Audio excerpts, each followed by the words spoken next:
Joining me now is Hussam Zomlot, Palestinian ambassador to the United Kingdom. Thank you very much for being with us. Just first of all, your response to what the Israeli minister was saying about the killing of the 15-year-old boy. He said we were targeting terrorists. I mean, I don't understand, Mark. Hello first. I don't understand how such a minister would go and sleep, especially if he have children, if he has kids. Shooting a child in the back of his head has nothing to do with violence or terrorism, and this is exactly a story that has lasted for a long time. Only the last 3 months, Mark, Israel has killed 94 Palestinians. 17 of those were children, one woman. So the record is absolutely clear. This is chronic. It is the DNA of Israel and its occupation and oppression that is with us for the last 75 years. It's a vicious circle. Israel justifies its oppression and atrocities and war crimes by the so-called right of self-defense, when international law is very clear about such a term that Israel has made absolutely mockery of it. The fact of the matter is everything that is happening and has been happening is illegal, is a war crime. This morning, 7 ministers, together with 20 members of Knesset, led a demonstration right in the middle of the occupied West Bank, demanding to build a new settlement, illegal colony deep in the West Bank, even illegal according to Israeli law. It's an outpost.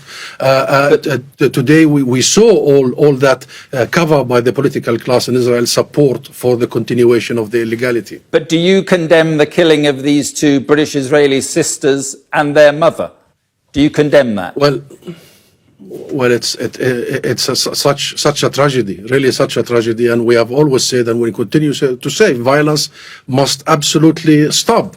International law must be applied. Civilians must not be targeted. But do you accept that was carried out by a militant? Do you accept that was carried out by a militant Palestinian group?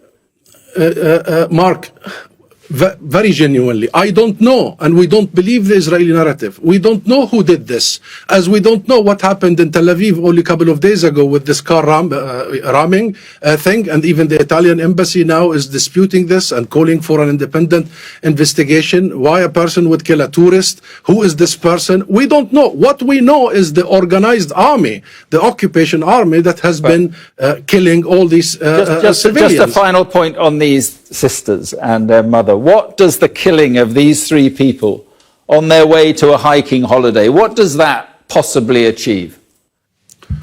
All this doesn't achieve anything. All this is senseless, but we must focus on the root cause. And, you know, if you're insisting, Mark, on this issue, international law is very clear. And we hope that none of the British citizens or any other civilians would be hurt. This has to stop.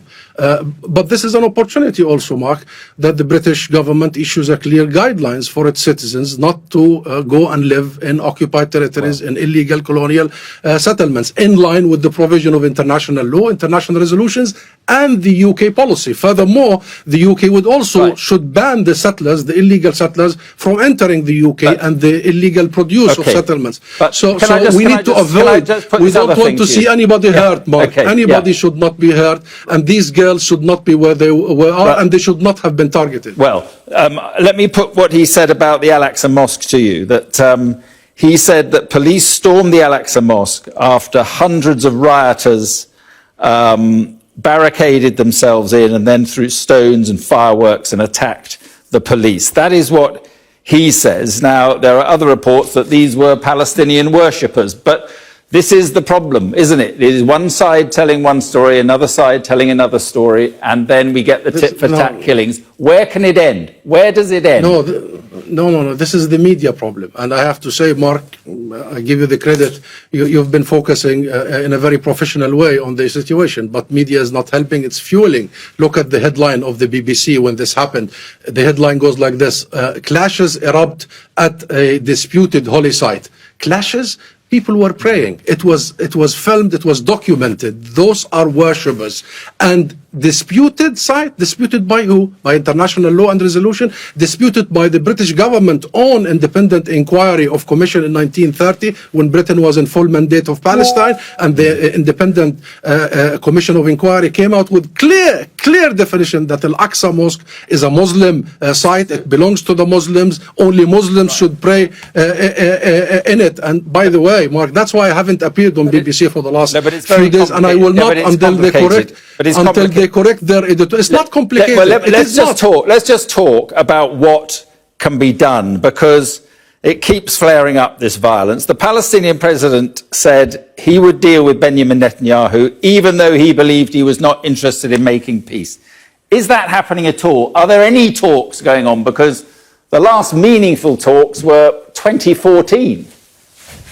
Yeah, this is not about talks. This is about getting things right. We've been talking for a long time, and so long as Israel feels it's the fourth strongest army, it has a nuclear, weapon, it's fully supported by the U.S., by the rest of the West, shielded from any accountability. We are not allowed to take Israel to the ICC or the International Court of Justice or even the UN Human Rights Council. Israel will continue doing this and will use the talking to further its occupation and colonization and besiegement and murder of the Palestinians. Should I give you the numbers or the record? I'll spare you that. I'm interested on this issue of talks. Why have there been no serious Israeli-Palestinian talks since 2014?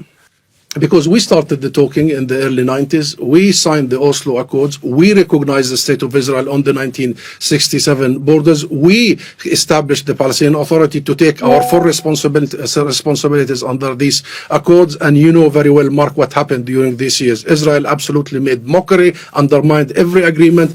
It quadrupled its settlement expansion, the illegal colonies inside the occupied territories, undermined any prospects. So the solution is not talking. The solution is the equal application of international law, especially at a time when we see what is happening in Ukraine. And the solution is that international media start depicting the situation as it is. Enough about this two-sidism. There's one side in this. That is the occupier, the colonizer, and the besieger. Ambassador, we've got to leave it there. Thanks very much indeed.